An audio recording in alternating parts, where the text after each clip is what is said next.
If you've got your big instruction manual, would you please turn to 2 Corinthians 12, 7 through 10, with which you should be very, very familiar. I've actually made a screenshot of it, so I can bring up that picture, so I can go through it pretty quickly. Well, thank you. That's what happens when you kind of are in the middle of a study between 4 and 12 months. So in my NIV version, Paul writes, to keep me from becoming conceited because of these surpassingly great revelations there was given me, a thorn in my flesh, a messenger of Satan to torment me. 3 times I pleaded with the Lord to take it away from me, but he said to me, my grace is sufficient for you, for my power is made perfect in weakness. Therefore, I will boast all the more gladly about my weaknesses, so that Christ's power may rest on me. That is why, for Christ's sake, I delight in weaknesses and insults, in hardships, in persecutions, in difficulties, for when I am weak, then I am strong. And so, before we took a little bit of a tunnel detour last week, and talked a little bit about again the state of our world and our impact and its import in our lives. We were taking a look at some of the Bible patriarchs, matriarchs, but the ladies weren't so much a part of this because sometimes they're way smarter than us guys. Mm-hmm. And taking a look at what perhaps it is that they knew, what actions that they took, and then speculating in some regard as to what should have been the consequence, and then taking a look at what God's consequence actually was for them. And there's one final character that we're going to take a look at, and he is, at least for our study, the only New Testament person that we're going to take a look at. Now, there may be other persons, if we really are hard pressed to look at them, to say, are they acting outside of Jesus's grace? Are they acting kind of on their own inclinations? And I don't know that maybe there is as overtly an example as this next guy in some regard. And that means you have to be familiar with his background and familiar with the writings about him in order to appreciate, hopefully, what we're going to take a look at for this guy, because this guy is John Mark.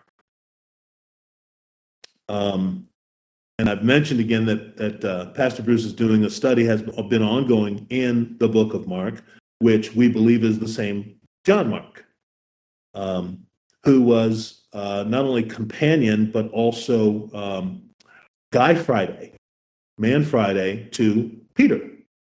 So that Peter, perhaps in his fishermanship, not having the academic background and mindset to be a diligent writer, perhaps the young, educated Mark/John Mark was able to provide that assistance to him. And so the Holy Spirit working in conjunction with both of those gentlemen, Peter was able to give his thoughts, to give his experience to John Mark, and John Mark was able to help to present that in Greek so that we have it available for all time. So that's this John Mark guy. Any thoughts about that? Did I come close to getting that right, paraphrased? I believe so. The one thing that comes to my mind that, actually a couple of things come to my mind. Friday night when we were sitting around the table, our gathering went from a finger food, party, sort of sitting around and munching and drinking and talking, to a sit-down dinner that my wife put together. And we were talking about the book of Mark. And one of the things that we talked about in that session was Bob pointed out that the book of Mark is a bunch of action, a bunch of and then various things happen. There's some discourse in there, but most of it's action things that are occurring. And Bob commented that this can help folks who are studying ESL learn action verbs. The other thing that comes to my mind is it's speculated, and this is pure speculation, that the upper room where the Last Supper is held, where they're all sitting on one side of the table on chairs. It was actually upstairs at John Mark's house. That's speculation. We don't know for sure, but those are the two things that came to my mind. Yeah, thanks. I think that those are valuable things to consider because going through the book of Mark, there's a brief reference in chapter 14. I could get that wrong, Pastor Bruce, where there's a young man who's following and who's barely dressed, and he loses those raiments and then has to kind of haul tail out there because he's naked. We believe that that's kind of a signature reference to the young John Mark, who's a participant who was there, kind of boots on the ground. And Paul later on will make some reference to the young man's family lineage, of which he's got knowledge, that may suggest that from a matriarchal standpoint, those ladies have a greater impact on John in terms of his upbringing and his integrity and character. And they may be from a family of means. Speculation, although we do know his mom and grandma. I thought that was Timothy. I'm sorry. Nope, that's Timmy. Sorry about that. That's Timmy. God bless us all, everyone. There you go. So in Acts 12:25 and in Acts 15:37 through 40, Sarah sent these out a few weeks back as kind of things to focus in on. What did you learn about John Mark or about Mark in those verses? Well, you first find out in 12:25 where he travels with Saul and Barnabas, right? And then when you go to the other one, there's a little bit of a disagreement. They have a little bit of a falling out, right? Because Barnabas wants to take John Mark, but Paul's like, no. He's almost like saying, I don't trust him because he left to go, he deserted them in, I can't pronounce it, Pamphylia, maybe, right? Yep. That's right. And didn't continue. It's almost like he's like, I'm out, see ya. And Paul is kind of holding that action against him. Yep. And that's what I got out of that one. Yeah, oh yeah. Yeah, that's a plenty. Why was John Mark on this trip? And the Bible doesn't specifically say. So let's spend just a little bit of time here speculating. Why was John Mark on this trip with Barnabas and Paul? He's Barnabas's cousin, isn't he? Yeah. They have something to do with it. And it's just kind of through that relationship, a part of it. Okay. But I've never understood, because it really doesn't say much. It just says he left. But it doesn't say why. It doesn't say, did he leave in anger? Did he leave because he didn't like how things were going? Did he have another responsibility he had to go back for? So I've always been curious about why Paul was so upset over him leaving. Hey, Sherry, thank you for saying that, because even though the discussion we're going to have is we're doing Christian guessing, I want us to fly over the airport a bit with this, because this guy's situation may reflect ours a lot better than some of the Old Testament patriarchs that we took a look at previous. And the Bible doesn't specifically say, but I think that we can have enough of an exchange here to find a few reasons for this encounter and where and why it goes sour. So let's throw that out there. So what do you think? What do you think? Why is he doing this? Why is he on this this sojourn with these gentlemen? I think you've got a picture here of what can go wrong with an encourager type person. You got Barnabas, and encouragers often see things in people other people don't see, right? Even the person doesn't see. You can almost imagine that Paul and Barnabas are getting ready to go, and they're going to be working hard. And Barnabas goes, my cousin Johnny, he's a good kid, and he's been following, he was a follower of Jesus. So, he's a little rough around the edges, but I think he'd be a good addition to our team. He can carry the water and the baggage, and, we'll teach him a few things and bring him along. And Paul says, I've met Johnny, man. He seems maybe a little bit light. He's like, no. Let me, he's good. He's good. He'll do good. I mean, you can almost see that kind of being the start to the episode. And by the way, Paul gets "I told you so."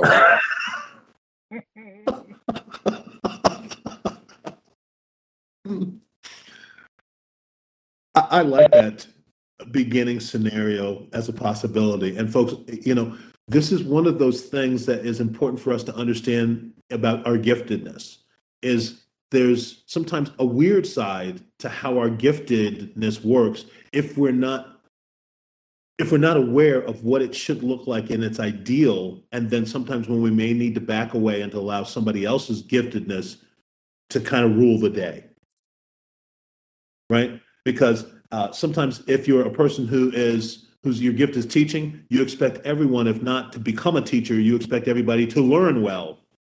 And sometimes you need to back off that throttle and allow another gifted person to partner with you so that then you're getting the best from the group as opposed to just your giftedness driving the day. So thanks for that, Bruce. I chuckle at this scenario because it's got its downsides, and then Bruce always is a reminder that it's got its big bonus in part because it happens. Okay, and we'll end there when we get there in the right way. So it makes sense that part of what Pastor Bruce put out there is a possibility, is a strong possibility. So then my question gets to be, so why does John Mark, why does he agree to do this? It's like peer pressure. Well, I had a different take altogether. Okay, I just was like thinking, okay, he goes along because like, okay, let me go ahead and go. But then maybe he finds that it's like, I don't know, quote unquote, too hard, too challenging, whatever, or not his cup of tea. I don't know. That was where I was going, why he left. Well, we were earlier talking about his youth, his education with regard to relative to Peter. My first thought is he's bored. He's a young person. Now, maybe that's trying to superimpose our 21st century teen mentality on him. That could be true, but I'm thinking, hey, it's something to do, and maybe I don't want to hang around this fisherman dude all the time, but he's going to be there. Anyway, I was thinking it was something to do. He's got no other focus, no other direction. So, why not? Okay. I figure he's pretty far along by now. He's got to be pushing 30. Yep. By the time he gets to this point. And since you're asking for conjecture, I'm going way out there. Okay. I'm going to just hang out there. I don't think, and over time it works itself out. But how many of us have, when we first get to know somebody, are like, that dude turns me off. He's a jerk, or he's a loudmouth, or he's a whatever. And it takes time. It takes time to develop that, and it takes time to appreciate them for who they are. I mean, Barnabas is a sweetheart. I think everybody knows that. Barnabas, and I think John Mark said, cousin Barney, he's always been great to me, and this could be a hoot. Let's go on an extended work vacation, and then he has to hang out with Paul, who is high A driver. You almost can imagine at times that Paul might have been very hard to please, and just maybe personalities clashed, and John Mark put up with him while they're in, was it Cyprus? But Yeah. you know, by the time they got to the mainland, he's like, dude, I'm not stuck in the boat anymore. We're on dry land. I'm out of here. You know, I mean, sometimes it's that way. We don't know. We won't know till glory, but Right. just kind of imagine that you're in close quarters and there's a lot going on, and maybe Paul just got to be a bit much, because I think Paul was a bit much. Yeah. Yeah. Yeah, I see Paul as being, I think, a type A. I mean, here's a entrepreneur, if you will. He's multitasking. He's making tents while he's also drawing from his education at Gamaliel's feet, and he's proclaiming the gospel. He's a busy person. But yeah, I can see where particularly a younger person might not be all that excited about following this mover and shaker, if you will. He just figures, hey, we can go get on a boat and go for a ride with, like you said, cousin Barney. So One other thought too, we don't know where Mark was. Right. We know he was in Jerusalem in 30 AD ish. Where had he been? Had he been outside of Israel? And Right. you know, there's always that side too, that maybe Paul was a sweetheart and everybody was getting along just super, but maybe this Gentile heavy world that they had been dumped into might have been a little bit much for a good Jewish boy. So you gotta think that might have factored into it. yeah, cultures were less homogenized as they are today. So there's very strong distinctions and animosity between the different cultural centers. And so, we're going to be, and particularly good Jewish first century Jews, you know, we're going to be hanging out with all these Gentiles. That doesn't sound like a lot of fun. I'm actually apprehensive about that. I don't think I want, I think I'm done. I can see him doing that. I can go either way. I mean, yeah, you just look at the example of Derbe and Lystra, and you know, they're elevating these guys to be in, you know, Greek gods and stuff. You know, that, I mean, we know that Paul was, you know, he was very negatively moved in Athens. And so, you know, their Jewish sensibilities had to be pretty much on edge a lot.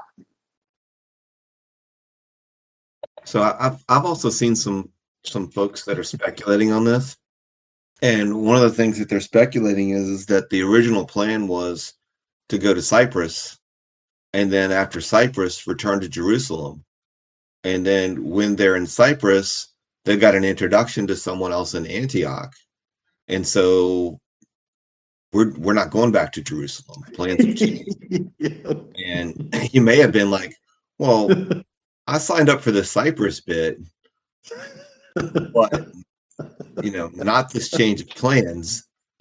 And so some are speculating that he was just like, okay, look, I've done the bit that I signed up for. This is as far as I go. Some folks are resistant to change, I understand. You think? Yeah, this is. I think that this is one of the fun things to speculate about. That when we do it in the right manner, it allows the Lord to shine, so that we can recognize the human element that we have to overcome in order to be successful in Jesus encounters. And I think that there's measures of possibility in all of the conjecturing that you guys have presented. And I love all of those. Because when I think about this colloquially, it's kind of a road trip. This is, you know, John Mark, I don't know, maybe establishing his identity. This is him, you know, I was real close to doing a Bob Hope, and then I saw Gene's face, and then I went, let me not do that. But one of the road trip kind of excursions that used to be popular movies for Americans in the early days of the cinema. So that John Mark kind of signs up on this because it's going to be a road trip to someplace different. I'm going to have a neat experience, kind of like Steve said, hanging out to Cyprus. Maybe never been there before. I'm going to have another cool experience to put underneath my belt, in my quiver. And then I'm going to go home and tell everybody about it after the great vacation. And so Cyprus might have been a bit much. I love this one. Paul was probably a bit much. And maybe not just for John Mark. I think that Paul was a bit much for a lot of folks. But look, the Holy Spirit picked that guy to introduce the Gentile world to the reality of who God was and God incarnate was. So he tagged a guy who probably founded Jerk Store, but through the scripture that we're taking a look at, recognized that he needed to temper Jerk Store in order for Jesus to shine. And early in Saul/Paul's recruiting mission, when he's going out to find able partners, he was probably still pretty full of Jerk Store, even though he was even more learned than he was before. And at some point in time, and we don't know, John Mark decided that Motel 6, whether Tom Bodett was leaving the light on for him or not, was not comparable to the Hilton, or perhaps that which his background may have provided. And he didn't anticipate that budding rock star Paul, guy with some good familiarity, Barnabas, that they were going to be maybe roughing it in the way that they did in order to be a part of the people to whom they were going to minister. And maybe 30-year-old, almost 30-year-old John Mark went, hey, cousin Barney, I'm liking you. Thank you for bringing me along. This trip is not turning out to be what it is I wanted it to be. I mean, I had a whole agenda set up. I was going to try some pineapple, and then I was going to try some sriracha, and then I was going to blog about that. And it just doesn't look like I got time to do that. This Paul guy is demanding. He's asking me to do work after work after work. I didn't sign on for this. Plus, you guys don't sleep in the most comfortable of establishments. Seacrest out. Oh, boy. But you're probably right. We really can't get into his head, and that may be a good thing. But at the same time, I can see. I appreciate that question, Sherry. Why was he there in the first place? What's the reason he left? What's the motivator, or lack thereof? We do get the idea that John Mark's family is of means, but let's face it, Paul was not always staying in like you said, the Hilton. He was not staying in the posh places. This may have gone against certain other non-religious sensibilities John Mark had. He may have had a comfort drive that some of us still do have in this day and age. I'm not comfortable with that. And so maybe while we have here poster child of God's grace, maybe John Mark is also the poster child of what it means to get out of our comfort zone. And that's why it makes sense to linger here with a guy whose intentions are not clearly stated in the Bible, because of all the folks that we've reviewed in terms of their actions, what their consequences perhaps should be, but what God's grace afforded them, this is the guy that most likely resembles us.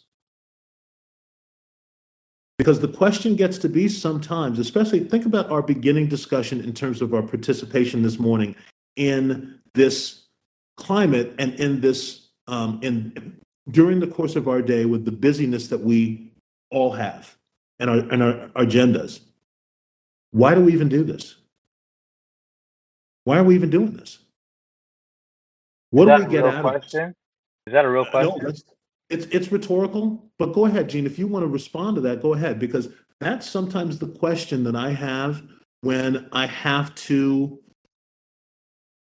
in some ways explore what people's priorities might be. Because I think that priorities are an issue for John Mark. I find that this gathering is energizing to me. This is fun. To share minds and hearts and spirits, and it's even more fun in person. But you get some sense of it virtually. You guys are people that I like hanging out with and interacting with and learning from, and as we're doing right now, speculating with, because the idea is we're able to share ideas that can help us get sparked and ignited for what's next. And I'm not sure what next is, but God does. And so that kind of helps me to get ready for whatever it's going to be. I find this energizing. I don't know any other way to say it. Gathering together in this particular environment or with you guys is energizing. And this is one reason I do it. I wouldn't want to miss it.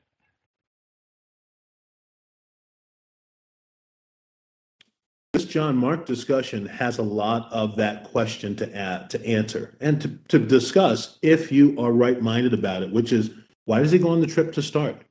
Why does he stay as long as he stays? What is it that eventually is the tipping point for him where he says, I got to get out of this joint?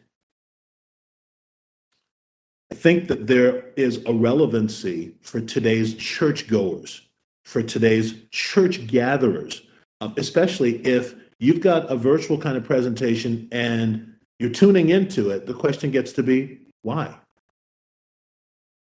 What are you participating? What are you getting out of it? What does it mean? What's its impact and import for you? I think all of those things are components of John Mark's experience.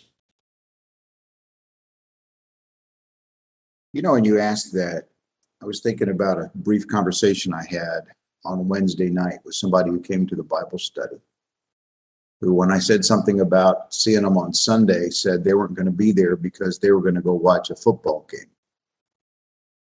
Appreciated the honesty. Right. But, you know, it's like, wow, okay. So we're a priority until we're not a priority.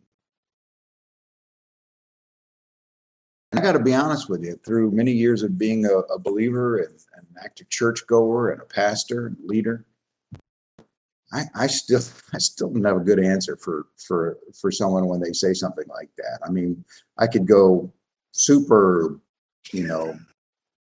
Sure. holy, on them, but it's like, you're an adult. You're supposedly a follower of Christ. If you choose to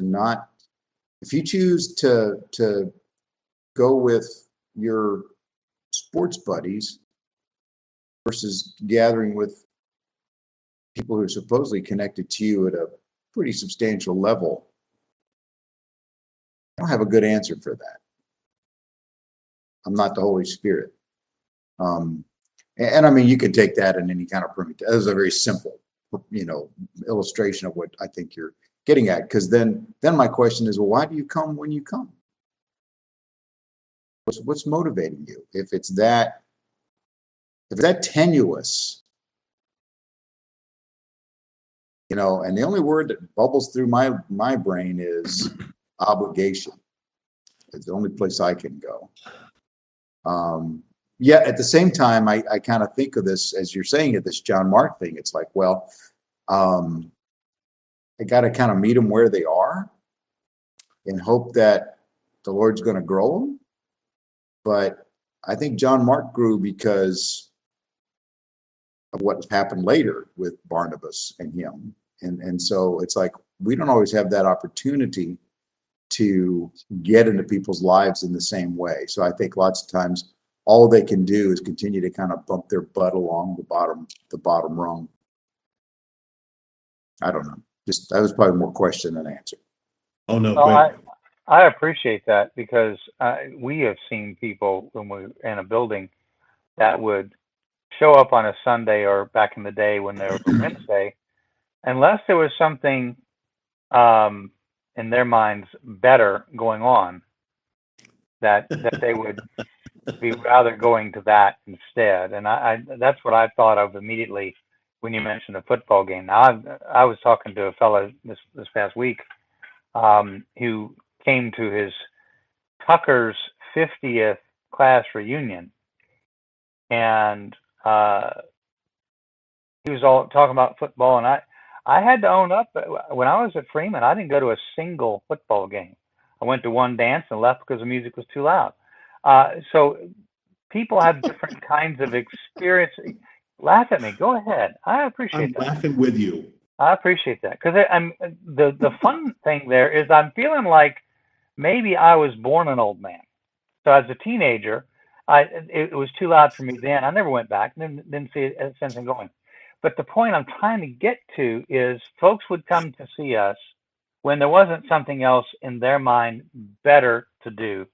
So it was okay to get up and get ready and go to church, because there's no game tonight, or there's no party to go to. So might as well go to church and check that box. So Sarah's point, I think, is right on target, which is it's a priority until it interferes with our priorities. And what we do have documented is this, and it's not documented in the way that we're going to exchange here, but I think that it will be a little bit more poignant if we exchange this way. So Paul's response to the maybe unposed question, right, of then why are you here? What are you doing this for? Here's Paul's response. Get out of here. If you're not going to do what needs to get done, get out of here. And so Bruce said earlier, I don't know what the response is to the person where you say, well, hope to see you when we gather on Sunday. And they say, oh, well, I've got a shopping expedition that I need to go on. Sunday's my tag sailing day. Oh, excuse me. That's not my yard sailing day. That's what we do on Sunday. And so sort of akin to what Sarah is saying is it's a priority until it interferes with my priority. And Paul's response when John Mark brought that up and said, well, I really don't, I'm really not into this. Paul's response was, good, get out of here. Now, let's put that in its proper perspective. Unlike the difficulty that Bruce and maybe some of us have in responding to the person who says, well, I've got such and so to do, right? Paul was perhaps justified in saying, get to stepping, because he had spent days and time and relationship with this young man to be able to give him a response that perhaps was harsh because he had invested time, energy, and worked alongside him. Now, I can't tell you that Paul's response was the best response, but I will tell you that I believe that it was an earned response. So let me quiet there in case you have comments or thoughts about what I just said. It's maybe not the right response, but it's an earned response. Couple of questions come through my poor little brain. Number one is earned in the sense that Paul had earned the right as a leader and spiritual leader at that to say that, or earned in the sense that John Mark had behaved in the way he did and he was getting his comeuppance? Or yes. I think the former. Okay. I don't know. I don't know that the second would have been the best indictment, and that certainly would have perhaps presented Paul in even a worse light than what this breakup looks like it is. But I think in the first point that you made, Brother Gene, Paul had earned the right to say to John, if you can't handle this, goodbye. The other thing that comes to my mind is, and I don't mean to jump ahead of you, but this event is a catalyst down the road that becomes something that will, in some sense, seem like it's causing division in the body. And we have a tendency to be divided by individuals. and sides and teams and all that kind of thing within a church. There was an event that took place, and I won't elaborate too much, but we had some division taking place in our body years ago, lots of years ago, and some were siding with one group and one was siding with the other group, and there was lots of rumor and speculation then on actual events, and some folks involved knew what was going on, and one person stood up and said, you know, in front of the church, said, okay, here's the deal, and just laid it out, and now everybody was informed, and now the sides didn't make any sense anymore. The point I'm getting to is the attitude that Barnabas had regarding his cousin and the attitude that Paul had regarding his leaving caused the division. And we see that all the time. An individual down the road can cause division. Now, we do see also at the end of the day, Paul's jerk-store heart gets softened. In Colossians, we see him actually having a different attitude. I apologize, but this is, as we're talking about, I'm going, I can see this very much so as being applicable to our day and age. Thank you, Preston.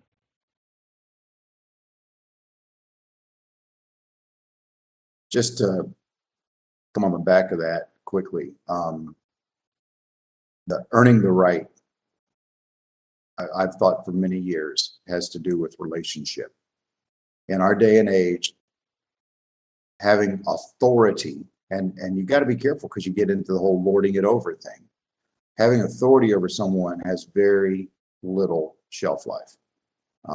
It's about, do I have a relationship with this person enough?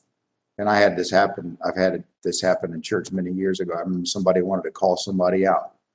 And they said, and I said, no, you cannot. You don't have that relationship with that person to do that. And so, yeah, I think Paul had earned it because they've been in mission together. There've been an intimacy there. And so, and this guy that I was talking to the other night about football, had I had a deeper relationship with that individual, I would have had exactly the right words for that cat. But we've not known each other long enough for me to be able to kind of go nuclear on him a little bit. Hopefully he'll stick around long enough for it to happen. Or maybe stick around long enough that he won't have a temptation to go watch football instead of join with us.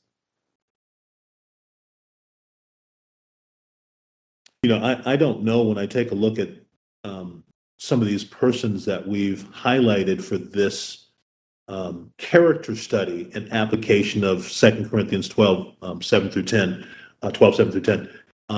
I don't know that I can relate to being a king, to being a soldier in the way that some of these persons were, to being directly called by Jesus or the Holy Spirit to do something, and then I've done the opposite of that.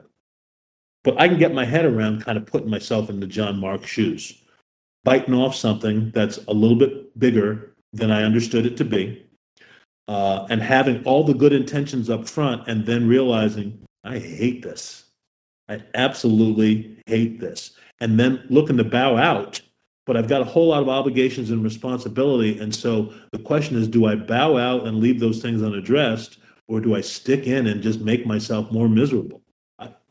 I get this. And to recall, when our morning discussion about how we participate, how we prioritize this, I think lends itself to this kind of thinking. Because when both Bruce and Gene kind of refer to the ultimate outcome of where this ultimately goes, where at this point, I don't think that any of them could have predicted. It's in some ways to help us understand that the work that we're in is hard. The prioritization may feel like it's a compromise of what Sarah says is important to us. And here's what's important to me every day: my agenda. I got the opportunity to hang out with Bruce's gang and do a prayer tent along an active highway yesterday. And here's one of the things that we conjectured, even though we never had anybody confirm this. People don't necessarily stop for prayer, even if they would want it, because they're going someplace. People don't stop their cars and linger to have people pray with or for them because they got things to do. And folks, whether we want to admit it or not, that's us.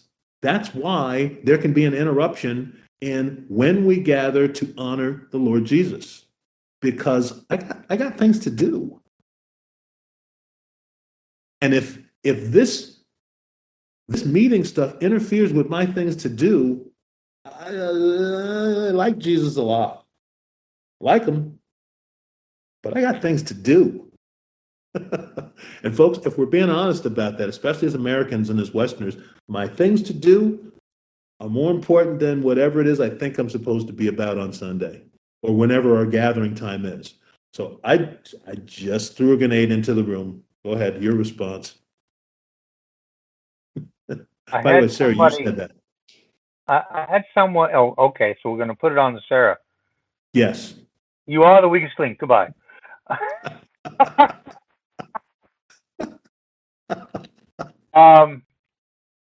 By the way, that woman who ran that show was hysterical. I just love watching it. One of the things that comes to my mind as we talk about this is somebody said something one time when they were teaching the often taught Good Samaritan account. Parable, maybe, I'm not so sure. And now Samaritan has gotten a completely different meaning from what it meant in the first century. First century Jewish people, Samaritan was a hissed word because they were half-breeds, they were compromisers, etc. But the thing that was said one time, it was like, okay, here comes a Levite, here comes a priest, here, people that should have had a heart for this one who is a victim. And this one comes along who is at that point hated, despised. He stops and takes care of this guy, but that was in spite of the fact that he had someplace he was going. And I never had thought about that before. He took time out and his own expenses and whatever expense it cost him to spend that time to actually care about another human being. And I think we need to get to the place where we have that mentality. I forget that sometimes. I've got a schedule, and sometimes not even my own schedule. I'm driving, and I've got to get someplace for somebody else that's in the car with me. And there's somebody on the side of the road. I've got to get them where they're going. But I want to stop and help this person on the side of the road. It's a conflict that I encounter with much regularity. The Samaritan was on his way to do something. We sometimes won't do what we probably should do because we're on the way because of an obligation. Someone's expecting us someplace. I get that. That's the conflict that the football dude, somebody was probably expecting that person to be at the football game because it's a family member. My boss did that the other day. He had scheduled to take some time off for a game. I didn't really realize it. It was like a nephew was playing or something. But then change in scheduling where the nephew wasn't even going to play. My boss is less obligated. He goes to work instead. Sometimes we're obligated by things like family. And I'm going to stop there before I really get stepping in it.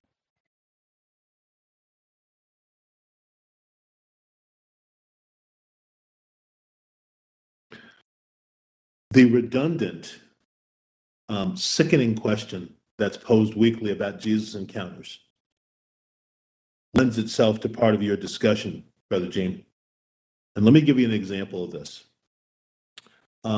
If you don't directly have kids who've done this, you have participated either as a purchaser, if not as an irritant. Girl Scout cookies. I'm watching some of your faces. Girl Scout season for cookies, when you're a certain age, is a great thing. And here's the age I'm talking about. When you're about like 23 to 27, when you can eat as many gauchos or samosas as you want from a box that used to cost between $1.30, $1.50, and $3 a box, and you can buy as many of those as you want and eat them, and nothing happens. That's when Girl Scout season, cookie season, you're loving it hard. You hate it sometimes when you're a parent, or sometimes the relative of a Girl Scout or a brownie. But whether you hate it or not, here's the funny thing. When your kid or your relative is a Girl Scout or a brownie, you ask people you don't even think you should ask if they're interested in buying Girl Scout cookies. Thank you, Sarah. Thank you, Brother Gene. This is why it's important to revisit our Jesus encounters, because you will ask people to give you their hard-earned shekels for a cause you don't really even quite know how your money is being implemented once they get it, because you are obligated to support your family member to sell high-priced and overly underly sized cookies. And you will do that for and please recognize, this is actually the right time to use this and not the time I hate, for the season that you have Girl Scout cookies needing to be sold.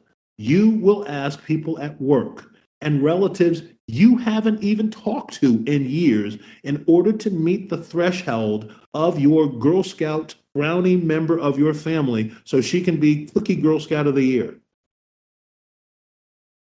So our priorities are mispriorities often, and this is, as crazy as it sounds, you will do that for your Girl Scout cookie brownie member, but we won't ask people about Jesus. What does that say about how we take a look at our priorities? Can you see that in this John Mark encounter?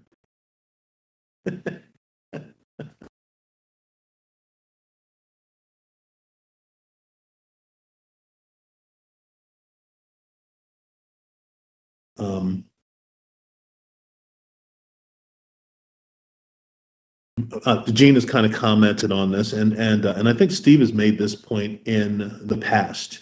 But as long as there's kind of God honoring that is the theme, that is the motif, conflict is not always bad. In fact, conflict, and this is going to be a crazy thing for church people to hear and embrace, conflict sometimes creates opportunity and growth. But the motif and the theme have to be overarching enough that folks can remember that when there's conflict, because the conflict here, and Gene's alluded to this, the conflict here actually creates not one team, but two teams. And this doesn't operate in the way that typically a church split does, because these guys remember the goal of what they're doing, even though right now John Mark hates Paul's guts. Paul couldn't care less. And John's trying to be the peacemaker, Barnabas is trying to be the peacemaker and the mediator between the two. And even in the midst of the conflict, their mind is still on the goal of what it is that we started doing. We just can't do it together the same way. I think this is remarkable. Yes, sir. Does Barnabas end up choosing family? Look, Barnabas could be on the right side of this. We just kind of, we like Paul better because his horse seems to be bigger. It runs farther, it runs faster. Barnabas could be right in this whole thing. But Barnabas doesn't write anything to tell us his perspective and what a goober Paul was. We just get Paul's perspective. And Paul, perhaps, who this is being documented, if not by Paul himself, by Dr. Luke, they do a pretty decent job of objectivity, except when Paul needs to say how he felt about stuff. And I get that. These are some things of this account that I've never thought of. We just said a little bit ago, Barnabas was the son of encouragement. He was somebody used the word sweetheart. I mean, he was a nice guy. And all of a sudden now he's going to have to part ways or get sent away by Paul because Barnabas chooses family. And again, we don't know for sure that that's the wrong thing, but now we've got Barnabas and John Mark, and we've got Paul and Silas. And now, yes, there is a focus still and now in two directions, but I could not. I've been in way too many arguments and discussions to think that that was pleasant at that moment, even though the outcome was something that they were enjoying. God was enjoying. Yeah, I think you're right about that. But we don't get a description of what Paul and Barnabas's relationship is post this, except when we meet them in Galatia later, right? And that seems to kind of be a little bit of Paul bringing the hammer to bear, rightly so, but bringing the hammer to bear. But I say this in part, maybe they operated more like family.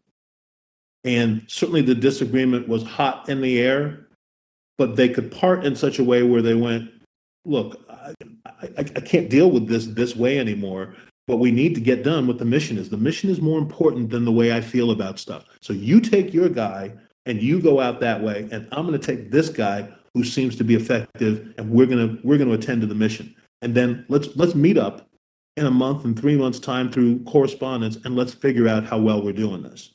And I think that's how family operates, where sometimes they don't like each other, but they want what's best for each other.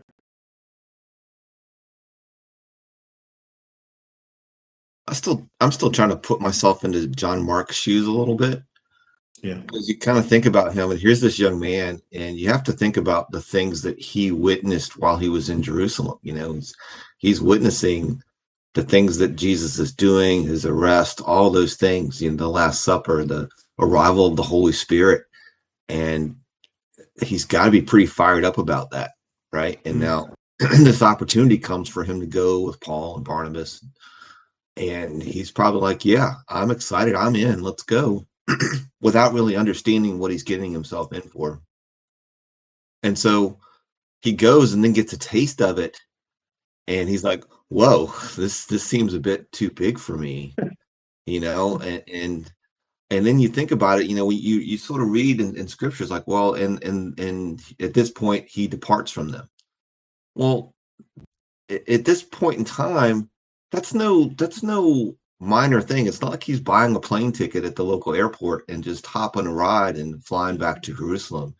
I mean, yeah, the Roman highways and the Roman authority had provided some security for travel, but at the same time, he's heading back home by himself. He's hopping a ride, he's getting on a ship, and I just gotta imagine the Holy Spirit's banging on him the whole way. So, he's having to take this trip home by himself. He's sort of got his tail tucked between his legs. The Holy Spirit's riding on him, and then he shows back to his Jerusalem church, and they're like, "What are you doing here?" This has got to be really humbling. It's got to be. I mean, in some ways, the hitting home is almost a form of punishment in itself. Now, it's not extreme, but at the same time, it's got to be knocking him down some. And then when he gets a second chance with Barnabas, it's like, I've got a taste for this now, and something has to click with him at some point, and I'm wondering if it isn't partly the journey back that sort of clicks with him and going, okay, I understand what the task is now. I get what it entails. Now I have a second chance, because at some point Paul's going, okay, this guy's now useful. This guy has made himself into something. So at some point, this has got to click with him. And it, could just be that the guy, he didn't understand what he was biting off. Mm-hmm.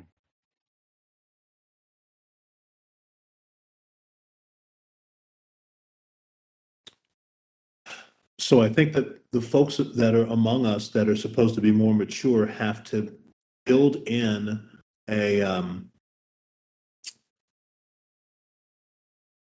space for folks to fall on their face. And recognize that folks are going to be sincere in their intent and they're going to miss the mark. But as long as we can commune, as long as we can relate and we can respond together to that, we can let folks know that sometimes failure is a part of achievement. And that's why we want to encourage people to be able to do more than just listen and sit. We want to encourage people to do and to reach and to progress and help them to know that you're not gonna hit a home run or even a single the first time up at bat. It may take you several at bats to learn the difference between the minor leagues and the big leagues. You may have to learn the pitchers. You may have to learn the speed. You may have to adjust your swing. You may have to adjust your stance. You may need to take extra pitching with the hitting coach. You may need to stay after hours. You may need to relearn some of the fundamentals that you thought that you were a master of, because you have to wield them differently now. And we who are more mature need to have that air in the environment, and we need to encourage people to participate, but that participating doesn't say it's going to be successful the first one or two times out. But if there's no communication and that's not what's in the air and in the midst, then folks don't want to achieve because they don't want to fail for their own personal disappointment or for their own lack of success. And then we don't encourage people to do anything other because we can already do what we're doing better than they can anyway. So let me pause there for a second. Any thoughts about that? Thank you, Steve. Us in John Mark's shoes. I want to fill out the chart there that Sarah's got posted, and I think that this will close us out where we are taking a look at kind of a character study from these guys. By the way, the next line is going to say what it is that should have been potentially John Mark's consequence. Can you read that, Sarah? It says, Mark is ousted as a reliable partner, companion, and friend. I vote yes. This sounds like cornfield. Yeah. If I sign you up, but you also say sign me up, I'm expecting you to do. So in my own power, if you say you're going to do and you can produce and you don't and can't, goodbye. You are the weakest link. Goodbye. Don't got time for that. But my plans have to operate differently than Jesus's and the Holy Spirit's plans. And I need to have a kind of patience there because sometimes I don't know what the game plan is. So I need to be patient enough to figure out how it is we're supposed to do this together. But there's got to be room for folks to be able to say, I didn't get it right before, but I'm willing to come back and try it again.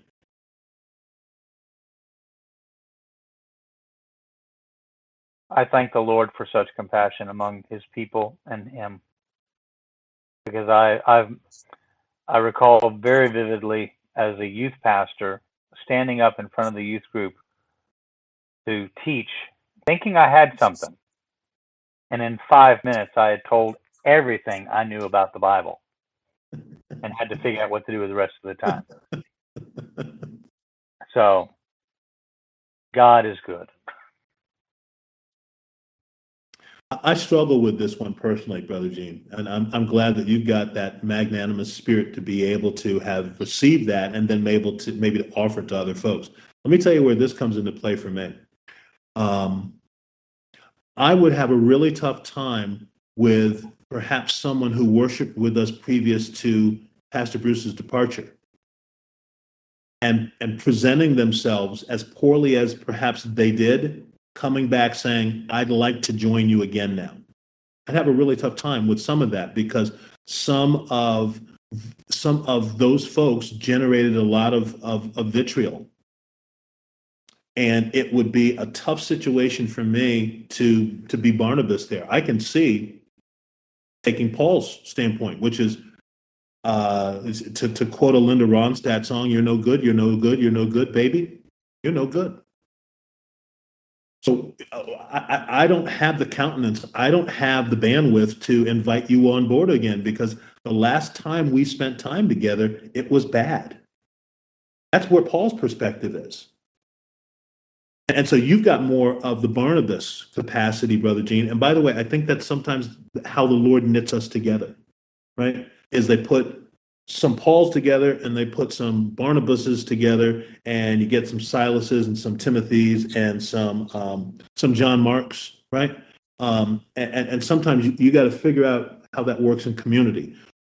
I don't know that our churches do a good job of figuring out community. We have people show up on days of the week, and that's why Brother Bruce and I had a tough time with this guy who said, "I'm such a cheesehead, I need to go to the Green Bay Packer game this weekend." So community is about what we're doing. That's why it's a priority for us to meet, whether we're doing it virtually or in person, because the relationships we build allow us to be able to give feedback to each other that may feel pretty crappy in the giving, but it's earned. And sometimes I need to hear what Sarah's got to say, because she's earned the right to be able to say, "You were a little bit out of line with what you did there, with what you said there." She's earned the right, when we build community, to be able to say, "I don't know that you're going to do this right by yourself. Can I go with you when we do this next time? Because I think you're going to fall on your face."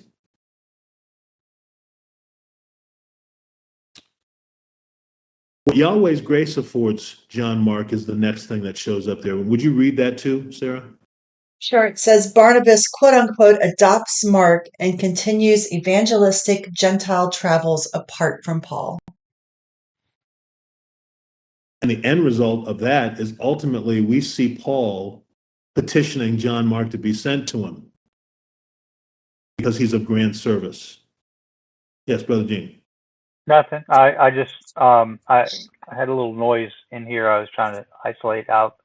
But yes, he does. I think it's in Colossians 4.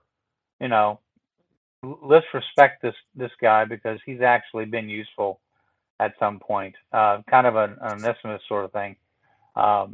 And so one has to wonder whether or not Paul is rethinking that down the line and going, "You know what? I may have been too jerk store with John." I'm glad the Lord gives us opportunities to sometimes rethink that, revisit, and even second and third chances. Yeah, Brother Gene, when I talk about past folks revisiting, over the past maybe 10 years, and maybe more so exclusively over the past 5, I've had to really rethink whose church this is, right? Because if it's my church, I've got a whole lot of different criteria and membership dues / responsibilities in order for you to be a part of my club. Over the past 5 years, I've had to rethink, this is Jesus's church, which means I'm not in charge of the applicants, and I'm not in charge of the members, but I have to solicit applications and I have to train the members, even if I think they're unqualified and unworthy. And that blows more than I can tell you. I'm going to share this, and I probably shouldn't, but I think it's indicative of the growth that's taken place. When we were down in Florida, I believe that Bruce had built me up way too much, and you would call me up and basically say, "When are you going to be here?" And that attitude obviously has changed, and now you're much more gentle than what you used to be. And I appreciate the growth there. Like I said, I think Bruce probably built me up way more than I should have been. I would like that not to get out, because I appreciate the ferocity that perhaps my reputation affords. So if you can keep that under wraps, in fact, if you can edit this out, Sarah, when you guys download To this, Bruce. you would Bruce does all the editing. I do nothing. okay. We need to keep that ferocity, that kind of that we need to keep that in play. So if there's a fear factor, see, then we always have Diane, and we've got kind of the gentleness you bring to the table, Gene. I like to be the big scary guy. So let's keep that plugged in. You're still a very physically imposing individual. I will give you that for sure. Okay, there's a difference though between ferocious and just fat. But I appreciate you weighing in there. So you're out of the picture now. You're like church, out of the picture.